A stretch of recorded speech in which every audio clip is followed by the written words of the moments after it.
एक गांव में दीपक नाम का एक 20 वर्षीय युवक रहता था।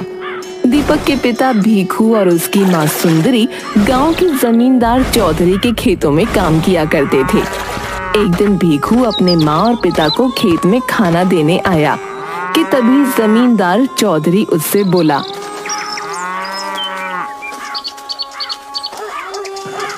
दीपक, जिस तरह से बड़ी फिक्र से तुम अपने माता पिता को खाना देने आते हो, इसी तरह काम में उनका हाथ भी बटा लिया करो। चौधरी साहब, मैं माँ और पिताजी की तरह खेतों में काम नहीं करूंगा। अच्छा, तो फिर तुम क्या करोगे? मैं हमेशा से कुछ नया करना चाहता हूँ चौधरी साहब, जिससे मैं अधिक से अधिक धन कमा सकूं। इसका मतलब तुम चोरी करना चाहते हो? नहीं चौधरी साहब, धन सिर्फ चोरी से नहीं बल्कि सूझबूझ और व्यापार से भी कमाया जा सकता है। इस बात को आप नहीं समझेंगे। इतना बोलकर दीपक वहां से चला गया और अपने घर पर बैठकर पढ़ाई करने लगा। शाम के समय उसकी माँ सुंदरी उससे बोली, बेटा दीपक, चौधरी साहब की बात का बुरा मत मान, मुझे लगता है वो सही कह रहे हैं। माँ, आप शायद चौधरी को नहीं जानती। वो सिर्फ इस गांव के लोगों को मूर्ख बनाना जानता है। तभी उसका पिता भीखू क्रोधित होकर दीपक से बोला, दीपक, मत भूलो कि हमारे घर की रोजी रोटी चौधरी साहब की वजह से ही चलती है भाई। नहीं पिताजी, हमारे घर की रोजी रोटी आपकी मेहनत के बलबूते चलती है। दीपक, तुम बात को समझते क्यों नहीं? दीपक, अब हम बूढ़े हो चुके हैं, हमसे अब मेहनत से काम नहीं होता। ऐसा नहीं है माँ कि मैं आपका सहारा नहीं बनना चाहता, लेकिन मैं चौधरी की गुलामी किसी भी कीमत पर नहीं करूंगा। मैं अपना खुद का व्यवसाय करूंगा। और तुम खुद का व्यापार कैसे करोगे? हैं? व्यापार करने के लिए पैसा चाहिए होता है, पैसा। दीपक क्रोधित होकर खेतों की ओर चला गया, जहां पर उसकी प्रेमिका सीमा उसका इंतजार कर रही थी। आज जनाब का चेहरा कैसे लटका हुआ है? माँ और पिताजी को पता नहीं क्या हो गया झुमरी, उन्हें चौधरी की चालाकी नजर ही नहीं आती। उसमें उनकी कोई गलती नहीं। हमारे गांव में वैसे भी काम की कमी है और चौधरी के खेतों में बहुत काम है। वो बेचारे कर भी क्या सकते हैं? सीमा, मेरे दादाजी ने चौधरी से कुछ रुपए का कर्ज लिया था और उसके बदले में उसने भारी ब्याज लगाकर उनसे उनकी जमीन छीन ली। मैंने सुना है दीपक कि वो जमीन बंजर पड़ी हुई है। तुम्हारे पिताजी तो उस जमीन को मनहूस मानते हैं, क्योंकि तुम्हारे दादाजी वहीं से लापता हुए थे, जो आज तक नहीं मिले। एक दिन मैं अपने दादाजी के लापता होने का रहस्य भी सुलझा कर रहूंगा। अगले दिन दीपक तैयार होकर अपने घर से बाहर निकला ही था कि तभी उसके घर के बाहर उसे मुखिया मिल गया। सुबह सुबह तैयार होकर कहाँ जा रहे हो रतन? मैं जरा काम से शहर जा रहा हूँ मुखिया जी। शहर में मेरा एक दोस्त रहता है जिसने मुझसे कहा है कि वो मुझे बैंक से लोन दिलवा देगा। अरे, मुझे लगता है दीपक कि तुम्हारा दिमाग खराब हो गया है। लोन लेकर आखिर तुम क्या करोगे भाई? मैंने सोच लिया मुखिया जी, मैं अपने गांव में एक पिज्जा की दुकान खोलूंगा। दीपक, गांव के लोग दाल चावल और समोसे खाना पसंद करते हैं। ये पिज्जा विज्जा तो शहर के लोगों के चोचले होते हैं। ऐसी बात नहीं है मुखिया जी, अब गांव के लोगों की सोच भी बदलने लगी है और मुझे इसी सोच का फायदा उठाकर अपने व्यापार को चमकाना है। अपने व्यापार को बाद में चमकाते रहना, पहले जाकर चौधरी से मिलाओ। चौधरी ने तुम्हें बुलाया है।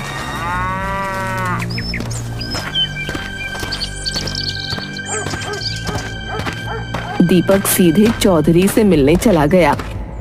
मैं तुम्हारा ही इंतजार कर रहा था। आपने मुझे क्यों बुलाया चौधरी साहब? देखो दीपक, मैं जानता हूं कि तुम मुझसे माफी तो मांगोगे नहीं। माफी? लेकिन आखिर मैंने क्या किया है? कल तुमने मुझसे जिस अंदाज में बात की थी तुम्हारा वो अंदाज मुझे बिल्कुल भी पसंद नहीं आया। मुझे पता है, तुम्हें लगता है कि मैंने तुम्हारे दादाजी की जमीन बेईमानी से हड़पी थी। इसमें कोई शक की बात नहीं है चौधरी जी, इस बात पर तो मैं अभी भी कायम हूँ। तो उनका पोता होने के नाते क्या तुम्हारा कर्तव्य नहीं बनता कि तुम उस जमीन को उनका कर्ज चुकाकर वापस ले लो? चौधरी की बात सुनकर दीपक गहरी सोच में डूबता हुआ बोला, पहली बार आपने सही बात की है। मैं बहुत जल्द अपने दादा की जमीन आपसे छुड़वा लूंगा। दीपक, ये मैं क्या सुन रहा हूँ कि तुमने चौधरी से वादा किया है कि तुम अपने दादा की जमीन उससे छुड़वा लोगे? हाँ, तो इसमें गलत क्या है? वो जमीन मेरे और आपके पुरखों की है। बेवकूफ, मनहूस जमीन की वजह से मेरे पिता पागल हो गए थे, जो वहीं से लापता हुए थे, जिनका आज तक कहीं पता नहीं चला। और वैसे भी वो जमीन बंजर है, तुम उसमें कुछ भी नहीं उगा पाओगे। बंजर है तो क्या हुआ पिताजी, मैं उस जमीन की छाती फाड़ कर उसमें अनाज उगाऊंगा। लेकिन वो जमीन वापस लेकर जरूर आऊंगा और एक दिन अपने दादाजी के लापता होने का रहस्य भी सुलझा कर रहूंगा। लेकिन तुम उस जमीन को छुड़ाओगे कैसे? तुम्हारे पास धन है क्या?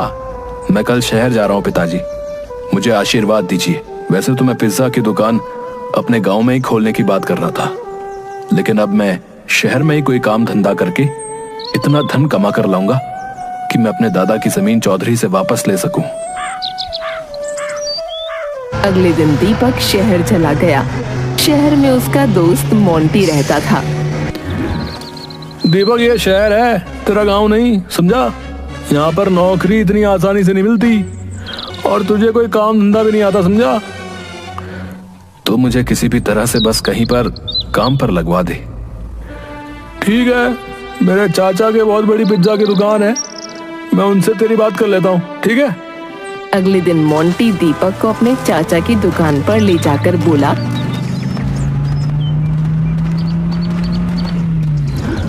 चाचा, ये दीपक है, मेरे गांव का दोस्त। ये आपकी पिज्जा की दुकान पर ना काम करना चाहता है। ये तुमने बहुत अच्छा किया मोंटी, जो तुम इसे यहाँ ले आए। वैसे भी एक ईमानदार व्यक्ति की तलाश थी मुझे, और अगर इस देश में कहीं ईमानदारी बची है तो वो सिर्फ गांव में। मैं आपसे एक बात और कहना चाहता हूँ चाचा जी। हाँ बोलो। मैंने शहर के कॉलेज में प्राइवेट एडमिशन लिया था, मुझे उसकी फीस भी चुकानी है। क्या मैं आपकी दुकान पर रात में रह सकता हूँ? मैं दिन भर काम करूंगा और रात में पढ़ाई करूंगा। तुम्हारे विचार सुनकर मुझे बहुत अच्छा लगा। मुझे विश्वास है कि तुम एक दिन बहुत बड़े आदमी बनोगे। उस दिन से दीपक डिलीवरी बॉय का काम करने लगा और रात में किताबें खोलकर पढ़ता रहता। एक दिन दीपक मोंटी के चाचा से बोला, चाचा जी, आपकी पिज्जा तो बहुत ही प्रसिद्ध है, क्या आप मुझे पिज्जा बनाना सिखाएंगे? जिसमें सीखने की ललक होती है वही अपनी मंजिल को पाते हैं। मैं तुम्हें जरूर पिज्जा बनाना सिखाऊंगा। दीपक कुछ ही दिनों में बेहतरीन पिज्जा बनाने में निपुण हो गया। अब उसके पास अच्छे खासे पैसे इकट्ठा हो गए थे। दीपक अपने दोस्त मोंटी से बोला, मोंटी, तुमने कहा था कि तुम मुझे बैंक से कुछ लोन भी दिलवा सकते हो। हाँ, क्यों नहीं, मैं तुम्हें आज ही बैंक से लोन दिलवा देता हूँ, लेकिन ध्यान रखना, तुम्हें महीने की इंस्टॉलमेंट ध्यान से जमा करनी होगी। मोंटी ने दीपक को बैंक से लोन दिलवा दिया। दीपक बैंक के पैसे और खुद के जमा किए हुए पैसे अपने गांव के चौधरी के पास ले जाकर बोला, ये लीजिए चौधरी साहब, मेरे दादा ने जो आपसे कर्जा लिया था ब्याज सहित वापस लौटा रहा हूँ। अब आप मुझे मेरी जमीन के कागज वापस दे दीजिए। चौधरी ने मुस्कुराते हुए जमीन के कागज दीपक को वापस कर दिए। दीपक खुश होता हुआ वहां से चला गया। चौधरी का साथी संपत चौधरी से बोला, है चौधरी साहब, आजकल के लड़के कितने मूर्ख होते हैं, ये मुझे आज पता चला है। अरे इस मूर्ख से पूछो कि बंजर जमीन पर ये आखिर करेगा क्या? उस जमीन को मैंने कई बार हटाने की कोशिश की, मगर किसी ने नहीं खरीदा। जब इस लड़के की बात है मैंने सुनी तो मैं समझ गया कि ये एक नंबर का मूर्ख है। घर जाकर वो कागज दीपक ने अपने पिता के हाथ पर रख दिए। मुझे तुम पर बहुत तरस आता है। जो पैसे तुमने मेहनत से कमाए, तुम उन पैसों से कोई और भी व्यापार कर सकते थे। आज भले ही आपको मुझ पर तरस आ रहा है पिताजी, मगर मुझे विश्वास है कि एक दिन आपको मुझ पर गर्व होगा। दीपक के पास थोड़े बहुत पैसे बचे थे। दीपक मुखिया के पास आकर बोला, मुखिया जी, आपकी बाजार में जो दुकान खाली पड़ी हुई है, क्या आप मुझे वो किराए पर उठा सकते हैं? उस दुकान पर तुम क्या करोगे भाई? मैंने शहर में बहुत अच्छा पिज्जा बनाना सीखा है। मैं दुकान पर बैठकर पिज्जा बनाऊंगा। अरे भाई, मेरी समझ में नहीं आता दीपक कि आखिर तुम्हारे दिमाग में चलता क्या रहता है, हैं? जब तुम्हें पिज्जा ही बेचना था तो फिर तुम्हें बंजर जमीन लेने की क्या आवश्यकता थी, बताओ? लेकिन फिर भी तुम इतने बड़े मुंह से मुझसे दुकान मांगने आए हो तो मैं इनकार नहीं करूंगा। भैया ले जाओ। दीपक उस दिन से मुखिया की दुकान पर मेहनत से पिज्जा बनाने लगा और अपने पिता से बोला, पिताजी, अब आपको चौधरी के खेत में काम करने की जरूरत नहीं है। आज से आप दुकान पर बैठकर पिज्जा बेचेंगे। भीखू ने दीपक की बात का कोई जवाब नहीं दिया। अगले दिन से भीखू पिज्जा की दुकान पर बैठने लगा और दीपक बंजर खेत में जाकर जी तोड़ मेहनत करने लगा। उसमें हल चलाने लगा, मगर दीपक के लाख कोशिश के बाद भी उस जमीन पर अनाज का एक दाना नहीं उगा। दीपक उदास होकर अपने खेत में बैठा ही था कि तभी भीखू वहां आकर बोला, अरे पकड़ो अपना पिज्जा। तुमने तो मेरा धोबी जैसा हाल किया है, जो न घर का रहा न घाट का। गांव में तुम्हारा बनाया हुआ पिज्जा कोई सूंघता तक नहीं, और ऊपर से बंजर जमीन पर हल चलाते चलाते तुम हाल से बेहाल हो गए हो। लगता है हमारी किस्मत में भूखा मरना ही लिखा है। इतना बोलकर भीखू वहां से चला गया। समझ में नहीं आता कि इस जमीन पर फसल क्यों नहीं उग रही। मैंने नए जमाने की सारी तकनीक इस्तेमाल कर ली। इस जमीन में कुछ तो गड़बड़ है। तभी दीपक की नजर खड़े हुए एक गंदे और मैले बूढ़े व्यक्ति पर पड़ी। दीपक उस व्यक्ति के पास पहुंचकर बोला, कौन हो तुम? तुम्हें इस गांव में पहले तो कभी नहीं देखा। वो व्यक्ति दीपक को गौर से देखता हुआ बोला, तुम जमुना दास के पोते मालूम होते हो? हाँ, लेकिन आपको मेरे दादाजी का नाम कैसे पता, और आप मुझे कैसे जानते हैं? तुम्हारी शक्ल तुम्हारे दादा से जरूर मिलती है।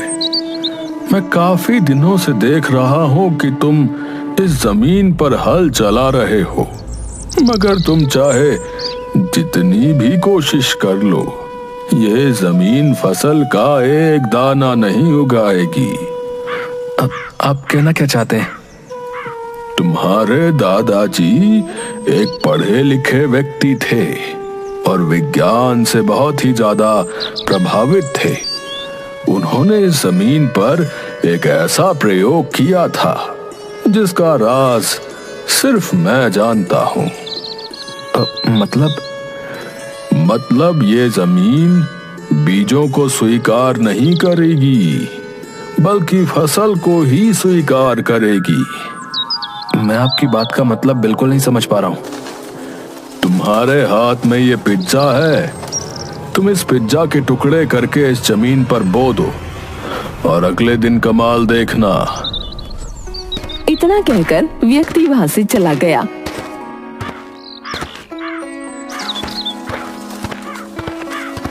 दीपक अपने घर पर जाकर पूरी रात उस व्यक्ति के बारे में सोचता रहा।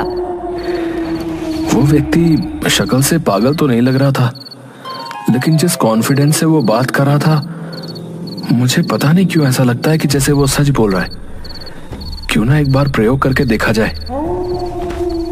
दीपक उसी रात पिज्जा लेकर जमीन पर पहुंच गया और उसने पिज्जा के छोटे छोटे टुकड़े कर उस सारी जमीन पर बो दिए और फिर उस जमीन पर ट्यूबवेल के जरिए बहुत सारा पानी डालने लगा।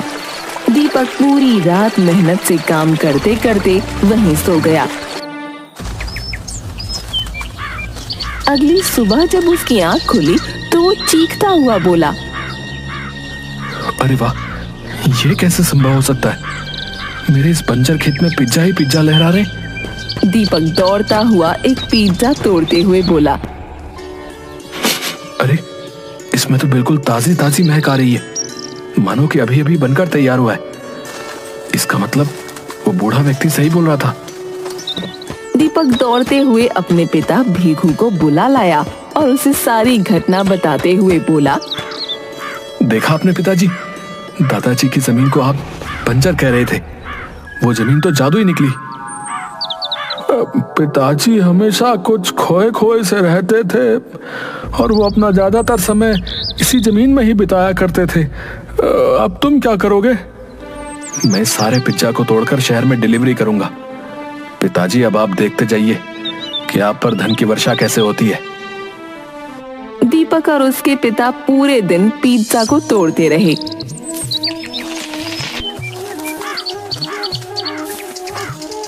दीपक को सारा पिज्जा लेकर मोंटी के चाचा के पास चला गया। अरे इतने सारे पिज्जा एक ही रात में कैसे बना लिए भाई?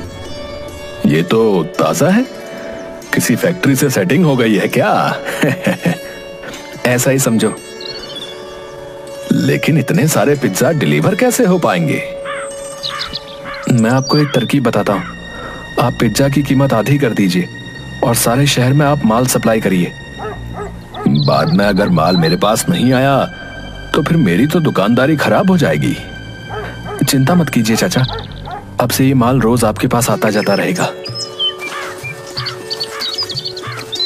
कुछ ही दिनों में दीपक के ऊपर धन की वर्षा होने लगी। अब उसका मकान गांव में सबसे अच्छा बन गया था। दीपक ने एक कार भी खरीद ली थी और यही बात चौधरी को बर्दाश्त नहीं हुई। वो संपत से बोला, बरसों पहले मैंने दीपक के दादा की जमीन धोखे से इसलिए हड़पी थी कि मुझे भी शक था कि वो जमीन पर कुछ न कुछ प्रयोग करता रहता है। लेकिन अब अफसोस करने से क्या फायदा चौधरी साहब? उस जमीन के कागज आपने अपनी मर्जी से दीपक को वापस कर दिए। ये कल का लौंडा अगर ऐसे ही तरक्की करता रहा तो वो दिन दूर नहीं जब गांव में चौधरी उसे कहा जाएगा और मुझे मूर्ख। तो अब आप क्या करेंगे? तुम मुझे शायद जानते नहीं हो संपत, मेरे सीने में बरसों पहले का राज आज भी दफन है। कल मैं दीपक के परिवार का किस्सा ही समाप्त कर दूंगा। चौधरी और संपत अगली रात दीपक के खेत में पहुंचे। दीपक अपने पिता और सीमा के साथ अपने खेत से पिज्जा तोड़ रहा था कि तभी चौधरी कड़कती आवाज में बोला, बस बहुत हो गया रतन, जितने तुमने ऐश के दिन काटने थे काट लिए। इतना बोलकर चौधरी ने पिस्तौल निकाल ली। ये क्या कर रहे हैं चौधरी साहब? कहीं आपका इन सब की हत्या करने का इरादा तो नहीं है? इरादा तो यही है मेरा। और दीपक की तरफ देखकर बोला, बरसों पहले तुम्हारे दादाजी इसी जमीन से लापता हो गए थे।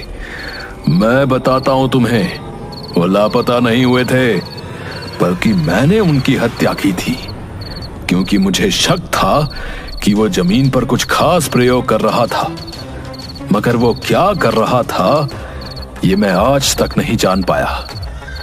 इस राज को सिर्फ उसका दोस्त जानता था, जिसे मैंने बरसों ढूंढा लेकिन वो नहीं मिला। चौधरी ने इतना कहा ही था, तभी उसके कानों में पीछे से उसी बूढ़े व्यक्ति की आवाज टकराई जो कि पुलिस लेकर आया था। शायद तुम मुझे ही तलाश रहे थे। बूढ़ा व्यक्ति दीपक की ओर देखकर बोला, चौधरी बिल्कुल सही कह रहा है दीपक, इसी ने तुम्हारे दादा की हत्या की थी। मैंने अपनी आंखों से इसे हत्या करते हुए देखा था। मैं जान बचाकर वहां से भाग गया था। मैंने ये बात जब भीखू को बतानी चाहिए, तब तक चौधरी ने भीखू को अपने विश्वास में ले लिया था, लेकिन जब मैंने तुम्हें जमीन पर जूझते हुए देखा तो मैं समझ गया कि तुम अपने दादा पर ही गए हो।